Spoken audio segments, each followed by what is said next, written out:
Freedom of speech is the most important thing in today's society. Freedom of speech is critical for the success of this country. The opportunity to air your own opinion and the opportunity to share your beliefs with others.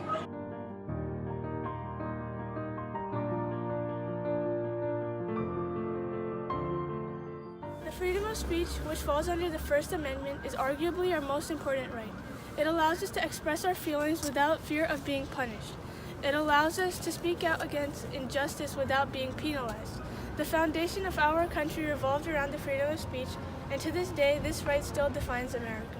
I believe that America and the people in America are stronger than any particular leader. So we all know the challenges we read about, but our freedom of speech is always our very most important protection. I always say, we're the only country in the world that I can say anything I want about one of our leaders and nothing will happen. And that's important, because that's what makes it such a great place. So freedom of speech is the most important protection, and I can never see it being taken away. The First Amendment of our Constitution gives us this precious freedom of speech that we so cherish in America. Contrary to the heated debate in public opinion, we are, in the United States, rarely facing the kind of persecution that necessitated this great protection.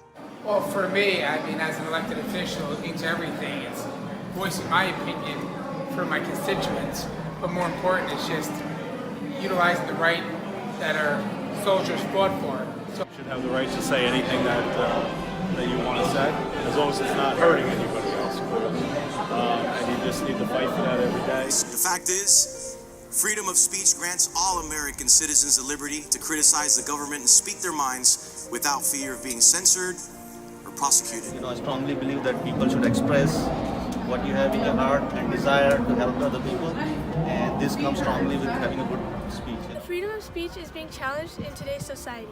It is being used to create chaos. There's free speech instead of hate speech.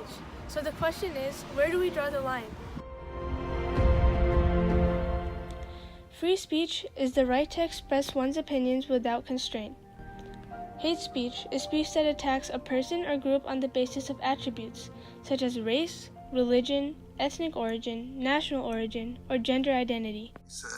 This objectionable expression is obscene, it's painful, it's unpatriotic.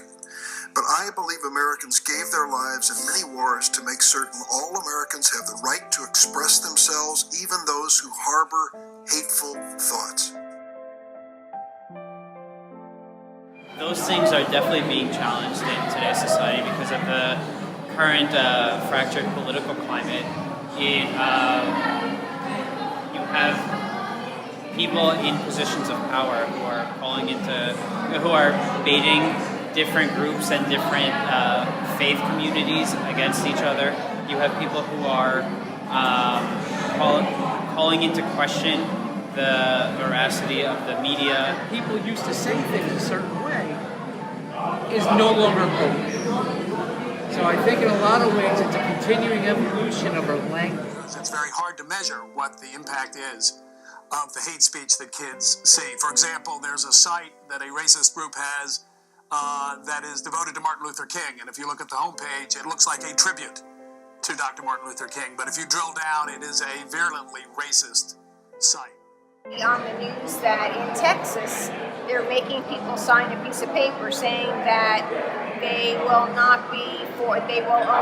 get a job in the school if they do certain things, if they support certain bans or not bans. And they're challenging that in the court of law based on free speech. So there are those times that you have to protect free speech and to challenge government so that it's applied equally and fairly all the time. It's something that we have to actively monitor and make sure that it's preserved. So you have to certain things that if it's not helping the country to unite and creating issues with different communities, I don't think those speeches are warranted. But you can, but those are not helpful for the country. And you know, we have seen what's been going on in the federal government, and those things are not uniting the country. It's not helping the country move forward. Because I think that there are ways in which our laws have not yet completely caught up with the way people practically experience life, you know, in real time. Like, don't know how to embrace it, and we view it as a problem or an issue when it's really just us coming back together as the original plan of humanity. That's always going to be challenged. It was challenged 100 years ago. It's being challenged today, and in many different ways. But now is the most beautiful thing that we have about this country is we have the ability to preserve our freedom of speech. The freedom of speech is our most powerful right. It gives us the freedom to say what we want without punishment. However, it is important that we use this right in a positive way. There are some times that the freedom of speech says the opposite of what it is meant to do.